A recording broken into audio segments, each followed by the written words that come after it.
Hey, ladies and gentlemen, we are going to have another fantastic lecture today. I'm going to try to make this as painless as possible, but I think I should say, these are topics that you guys are going to be able to apply right away as I talk about them. As I go through these, you're going to be able to see these things happening, maybe not in the United States, but definitely in different places around the world. So, what we're going to focus on is a couple of new terms in talking about democracy and just the different types of democracy that is argued that we have here in the United States. So, before I get into that, I just really do want to go through just the basics of where does democracy come from and what is the origin of its meaning. And anywhere you go and type in the word democracy, these are the first things you're going to see, is that it does come from the Greek system, where they believe that there's power in numbers and that a government should be based on what the people think is necessary rather than just some few high-powered, wealthy elites. Now, common people having power doesn't mean even at that point that everyone had an equal say. That what what Greece was also, very descriptive in who they allowed to have this power to choose what government said and how government operated. Now, if we look at other forms, if we say the common people are in power, so if we look at democracy and we identify this as the people making the government decisions, and please bear with me as I type because you know full well that my ability to type fast and correct isn't always the best. So if we go from this and we back our way back from the people making decisions, the government decisions, we can go back to the idea of, instead of a group of people having the power, we'll go back to an oligarchy, which is a small group of people making government decisions. And I'm just going to simplify that. So when we look at an oligarchy, and some people have argued that the United States may indeed be more of an oligarchy than we are a democracy, an oligarchy can be based on a number of demographic factors. I think the best example in the United States of an oligarchy is our Native Americans. In tribal communities, it is the Council of Elders that actually makes the decisions for the tribe. They look at age as experience and they put value in the experience of the elders to make decisions for the tribe. We have seen oligarchies based on wealth. Those who have the most money make the decisions. We've seen oligarchies be based on race. If we go back to South Africa and we look at the apartheid, a small group of, in South Africa's case, a small group of white citizens who was the minority was making the government decisions. We can even go back and say an oligarchy small group could be based on a political party. One thing that I've found interesting is that if we go back and we look at some of the famous dictators or totalitarians in world history, they actually came to power through an oligarchy. The political party or the movement created a small group, and out of that small group, they became the single leader of the nation, which takes us to that next one, which is the autocracy. Autocracy is basically a one-person rule. So it's one person making the decisions for the government. Now, we can look at different types of autocracies in the world, and we might actually find an example of one of those worldwide right now is a monarchy. Monarchies are the government decision is made by a single person, but the power to gain that position of power comes through a bloodline. Now, if we look at monarchy more specifically, we are able to see that there still are two types of monarchy worldwide right now. One is called an absolute monarchy, and the second one is called a constitutional monarchy. Whoops, see, I told you that would happen. So, absolute is where the ruler makes all decisions by themselves. This ruler doesn't need to consult with anyone. They can decide something is legal or not legal just by making that decision. The last absolute monarchy we have in the world right now is in Saudi Arabia. That is still being ruled by the king, King Abdullah, and that power has been handed down from the original King Saul all the way through his sons. And the youngest son, who is not young, is having his son, the crown prince, is actually preparing to take over that position. So when we think of monarchies, we're not necessarily thinking of this absolute type. A constitutional is where there is a legislative body and a monarch. Now, this is an example of Great Britain. King Charles, who is the monarch of Great Britain since his mother passed away, is the King of England. He is the head of the Church of England. But in terms of making government decisions are made here with the legislative body. Parliament makes the decisions. So what powers really does King Charles have? They are limited. They are limited in that he may be the monarch of the country, but Parliament is the one who makes the decisions for what government does, what are the laws, what are consequences what is foreign policy. They still rely on the monarch, but when we look at the monarch in this type of system is more of a figurehead than anything. So when we look at all the other monarchies that are still in existence throughout the world, constitutional monarchies is what they are. They are not absolute. That King Charles cannot make the rules. He does not make the laws in Great Britain. He is the head of the church, but that is about where his power extends. I mean, there has been discussion, even renewed discussion, about abolishing the monarchy in Great Britain because they are a symbol of British history, but they're not the ones that are making decisions. So when we look at going back, that is one type of autocracy.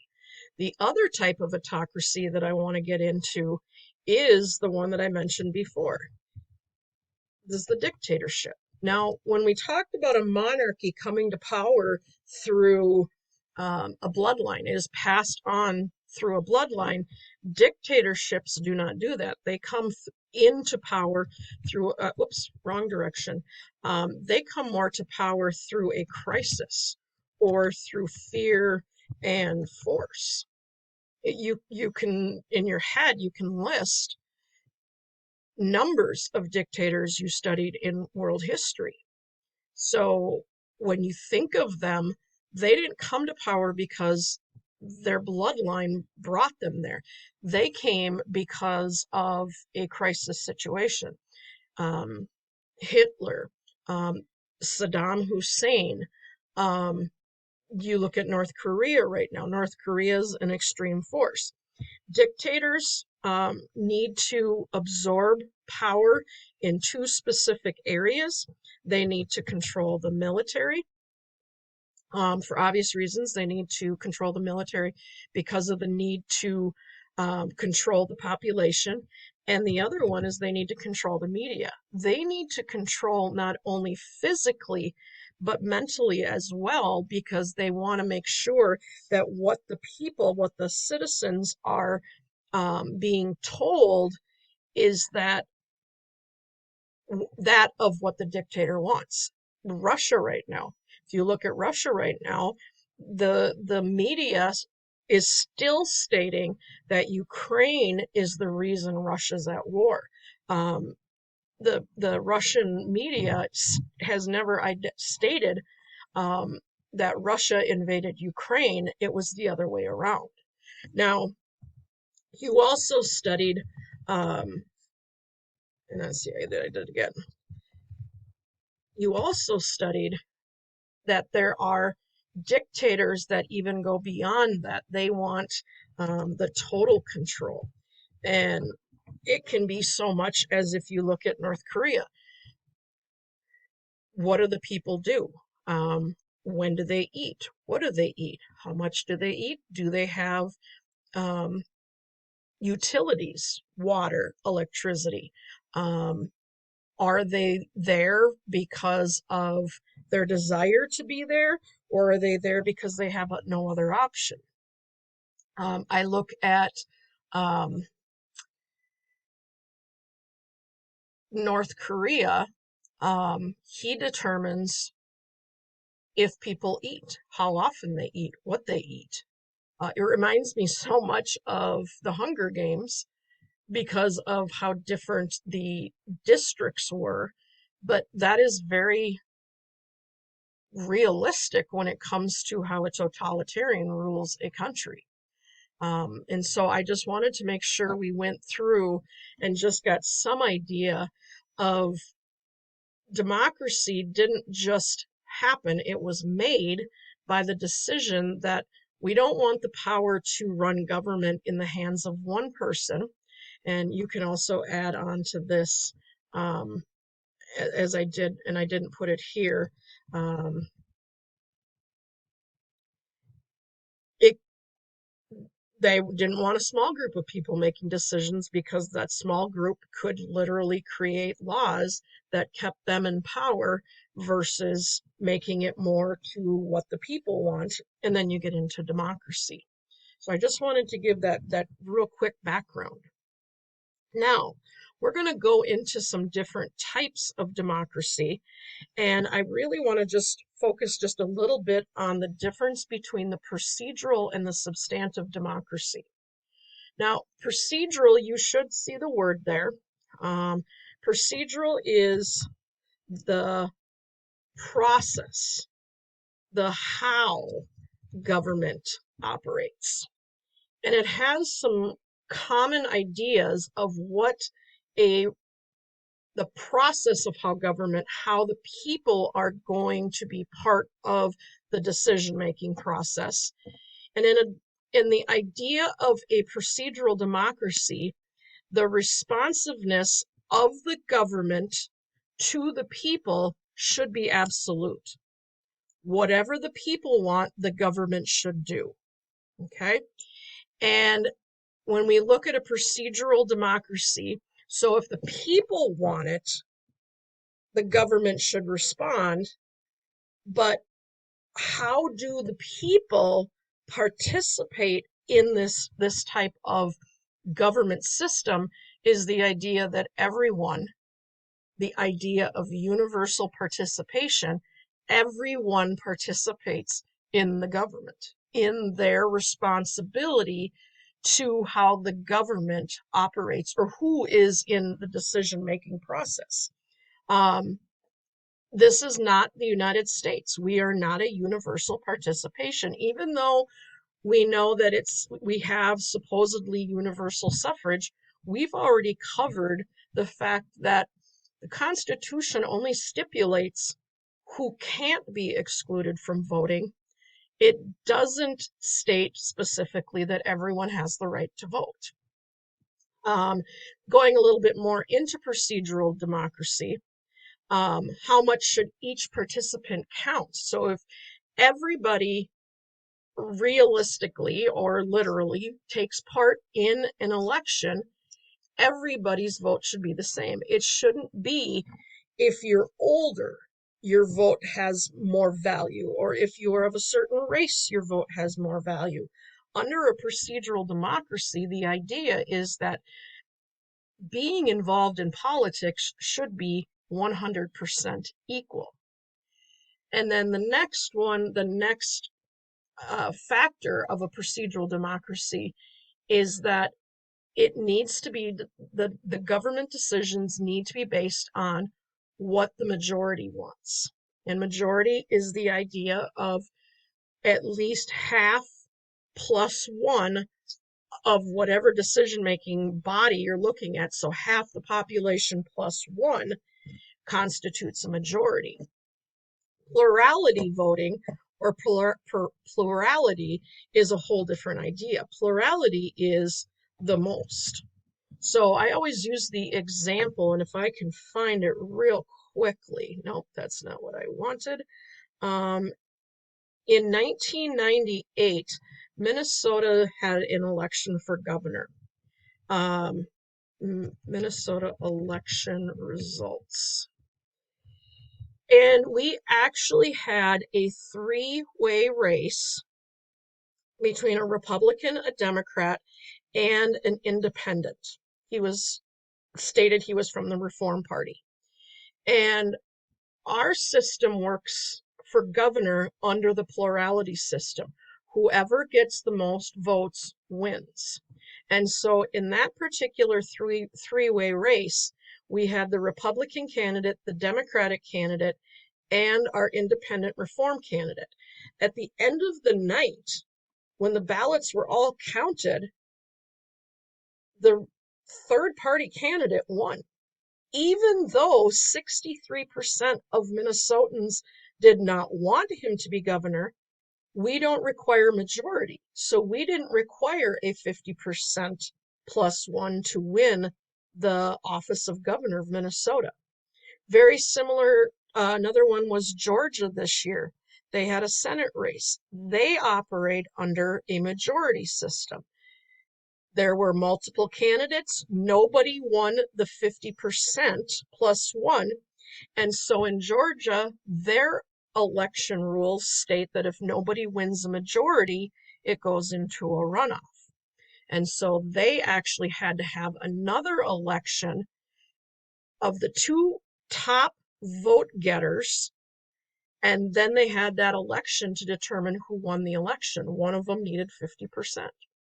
And so in this type of democracy system of procedural democracy, it's this idea that government does what the people want, everybody participates, everybody's vote is equal, and decisions of the government are based on majority rule.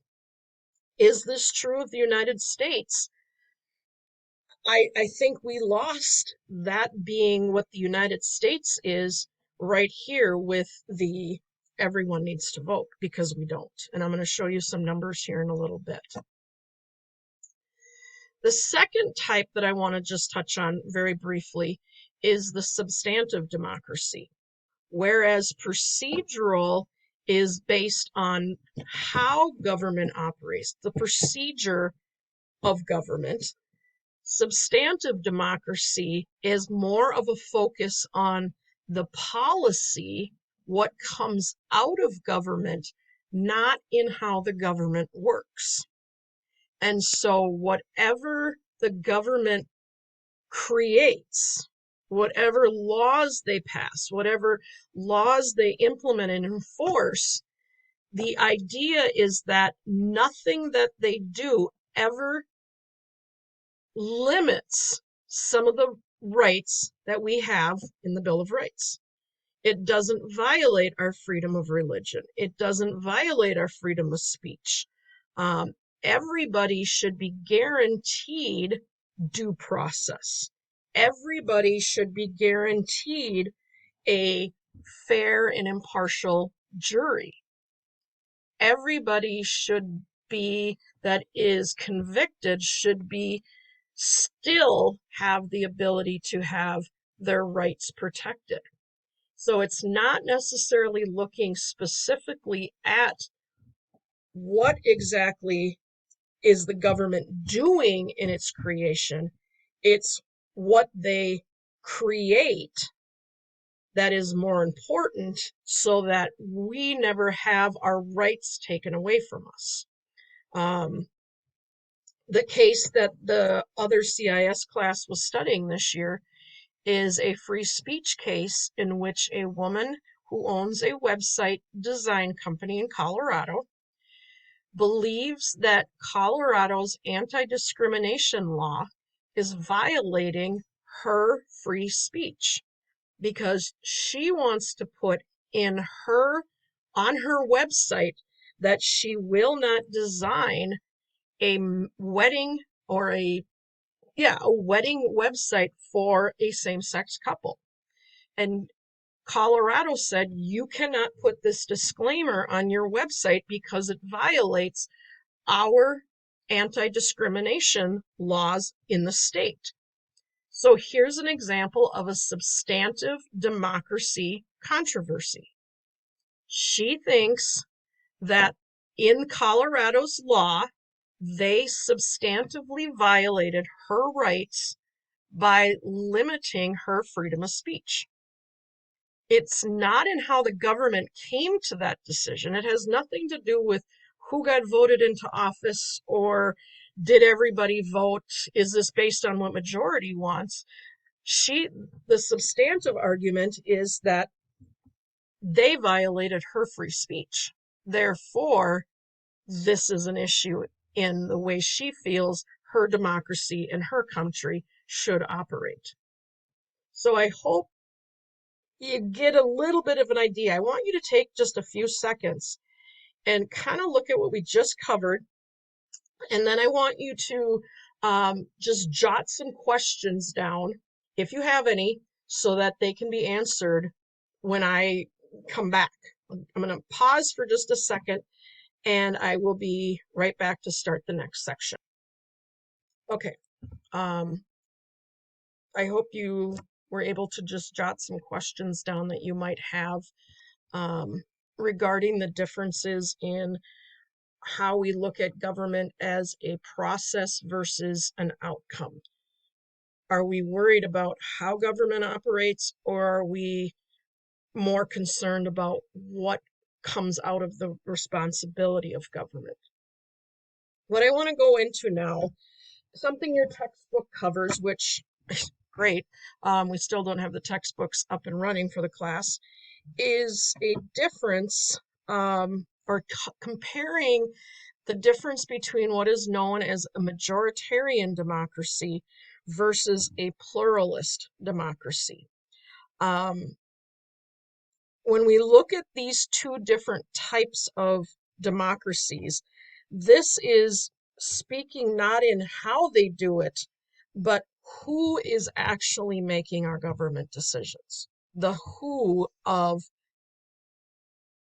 deciding how government runs, or deciding the outcome of how government runs. And so the first one we're going to look at is the majoritarian democracy. And you see right away in its wording, there it is. It's the majority. That how our government works in a majoritarian democracy literally should be by what the people want. Okay. It is, if we look at, again, the root of the word democracy, common people rule, that's the idea of a majoritarian democracy. But we know in the United States, with a population, and I'll just pull up the most recent population of the US. Oh, that didn't even work out. I don't even know what I was doing there. Population of US with 330, almost 332 million people in the United States. There is no way we have the ability to have any direct say in every decision the government makes. It's not realistic.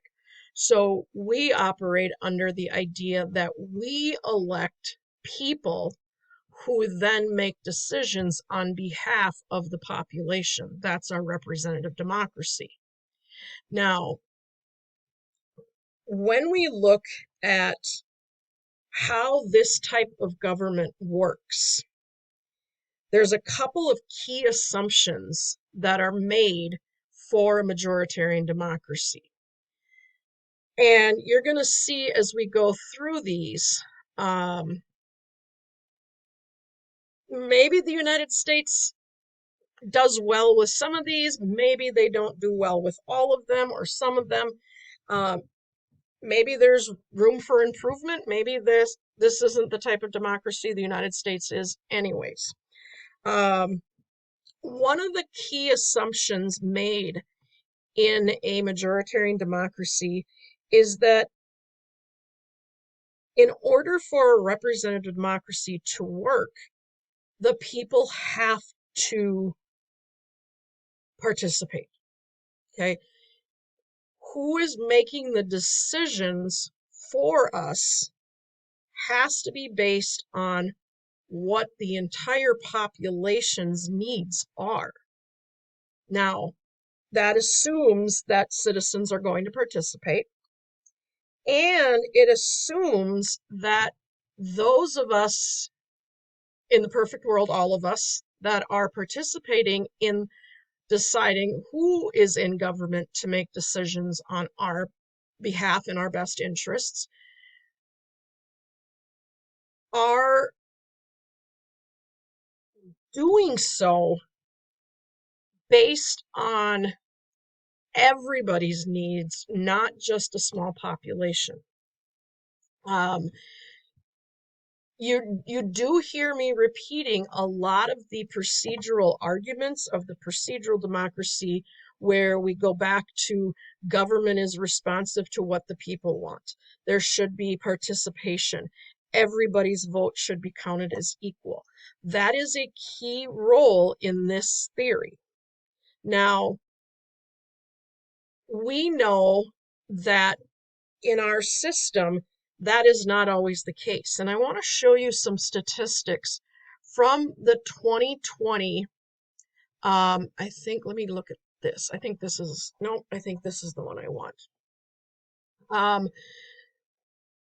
Who voted in 2020?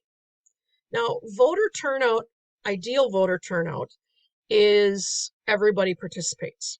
Okay, the idea that if it's universal participation, which we know it's not, but getting that idea that everybody should have that right. We need to look at this point right here. Voter turnout in the United States is lower than any other country, hovering around 60% in presidential elections and 40% when it is only 1/3 of the U.S. Senate and the entire House of Representatives being elected. Now, turnout soars to 90% in countries with mandatory voting. That has been a discussion in the United States. Should we have compulsory voting where it is a criminal violation to not vote? I don't ever foresee that being the case, ever see that being the case in the United States. So if this is what turnout as a whole looks like in Minnesota, what are the factors that are going to most affect who's turning out? Now, looking at this, the 2020 election, 80% of Minnesotans cast ballots. Okay, this is on a national website. It is not uncommon for Minnesota to make those numbers, whereas only 55% of those in Oklahoma participated. So when we start looking at the demographics of who's voting, now how does this apply to what we just did, is the idea that in order for this government to operate successfully, everyone has to take part. So who's turning out? Young people are less likely to vote. Okay, we know that. So if our policies are being made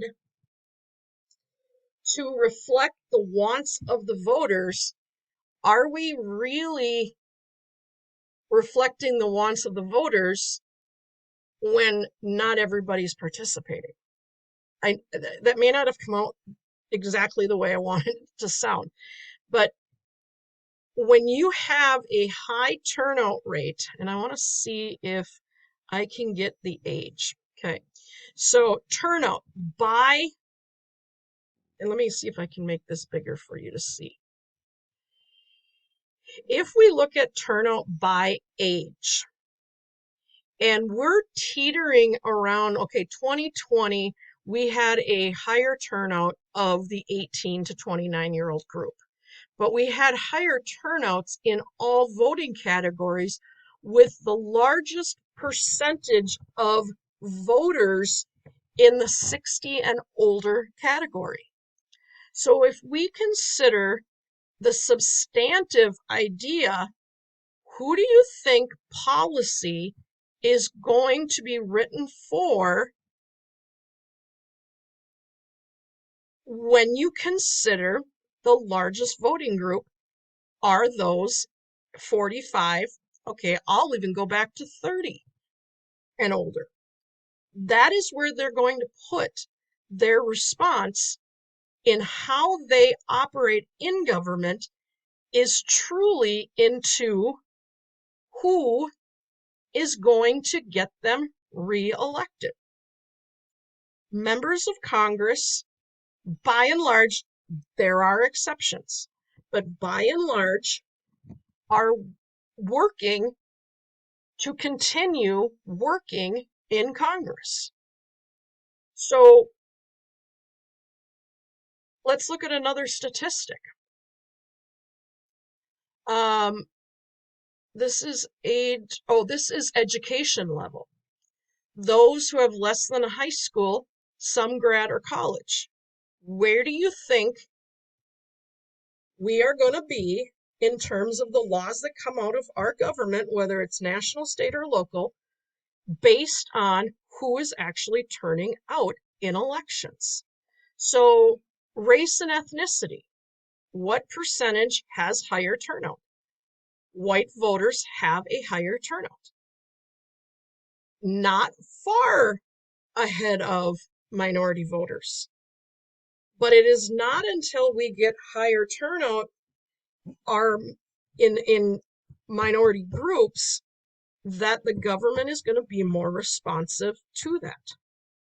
Women turnout has surpassed men in every presidential election since 1980. Why did the Republicans not win by huge margins in the House and the Senate in November? Largely because of the decision that was made by the Supreme Court to overturn Roe v. Wade. It was a major point of frustration with voters. And I think this one is even more alarming to me. In the 2020 presidential election, turnout was 81% of those with a higher income than those with a lower income. Okay? This site states exactly what my point is. Politicians are more likely to respond to the desires of their wealthy constituents rather than their low-income population.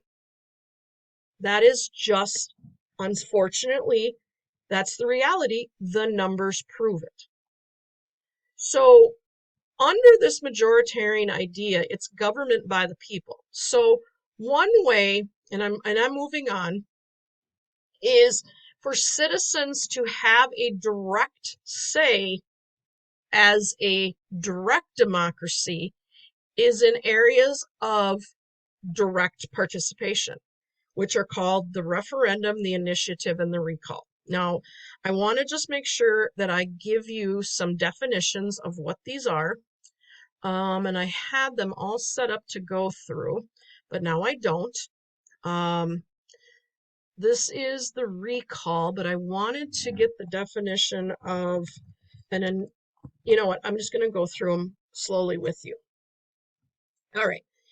A referenda is when a legislative body goes to the people and lets them have a direct say on that legislative issue. Okay? So the legislature isn't willing to raise minimum wage. The people could push the government to actually ask the people directly, should we have legislation that sets a minimum wage? Okay. Minnesota does not have this. Okay. Minnesota does not have a referenda or an initiative process. Okay. An initiative process is when, this is the idea of a petition.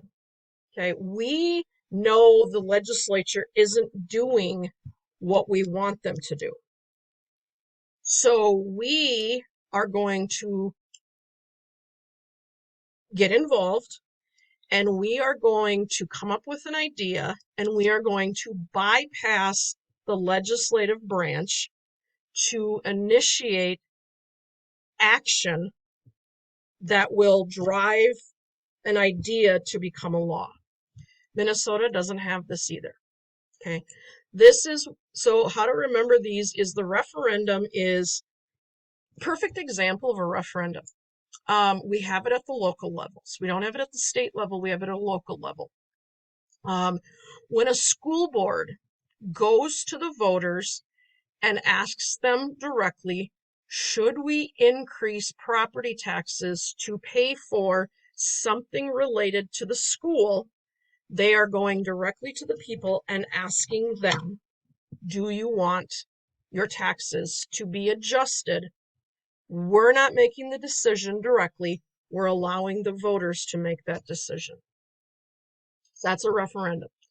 An initiative then would be, we need to build more schools. Schools are getting old. They're not updated. They're not technologically ready for the changes that are happening. But no school board, no state, nobody is actually taking action for this. An initiative would allow the people to directly put pressure on those that are making decisions, and in some cases actually bypass the legislative body in order to push for certain policy areas to be addressed. Recall's a little different. And that's, I have that one pulled up, and I don't know why I didn't have the other ones. They were at one point. A recall, Minnesota does have. A recall is when somebody has gotten elected,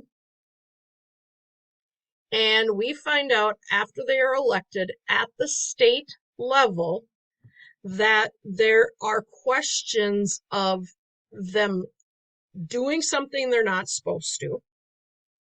They're not doing something they are supposed to be doing, or they have committed a crime. The voters can sign a petition that would force a new election to take place for that position. Now, the person in question could rerun. I think it would be easiest to best understand. I don't know, I haven't looked up if New York has a recall, that the people of the district of George Santos believe that he has violated their trust. If this operated like Minnesota, they would be able to sign a petition and force the state of New York to hold another election to re-elect that position. Now, I'm going to look real quickly if my computer's going to work for me. Let's see. Does New York? There was one, but I don't know if the reason I know that it's not for Congress is because these initiatives only apply to the local and the state level. And since George Santos is from the federal level, he can't be touched in a recall election. Now that I'm thinking about it more clearly. Okay. Again, before I go on, I want you to write down any questions you may have on this form of who makes the government decisions under this idea of a majoritarian democracy. The people make the decisions either through electing representatives or in some cases actually having a direct say in who makes those government decisions. Okay? Write down any questions. I will go back and answer them. The second, nope, this isn't the second one. This is the second one. The second one I want to compare to is what's called a pluralist democracy. Now, this is very different from the majoritarian. This one will question, are we really a government of the people? Is this even really a democracy? Because what this one does is it says government is actually based on or influenced by specific groups in the citizenry. It could be the government is more influenced based on economics. We just looked at that statistic that said the wealthy vote more than the lower income brackets. Is our government based on religion? Okay, some people question that with the removal of Ilhan Omar from that committee. I don't have any evidence of that. Race as ethnicity or interests. And I'm going to talk about interests here in a second. In the United States, we have what are called interest groups. Interest groups are unique. One thing I want you to understand about interest groups is they are not interested in getting their members elected to office. Okay, interest groups, let's just use the AARP, the retirement interest group, the people that are retired, there's strength in numbers. They are not interested in getting somebody from the AARP to get elected. They're more interested in getting somebody into office that is willing to work on their behalf. Interest groups are not about election. They are about influencing government to create policy that benefits their interest. So to create policy based on being retired. Okay, interest groups, something I really want you to write down about interest groups, there are strength in numbers. And under this pluralistic democracy theory is the idea that these interest groups persuade lawmakers into backing or making or voting for legislation that benefits the group specifically. Okay?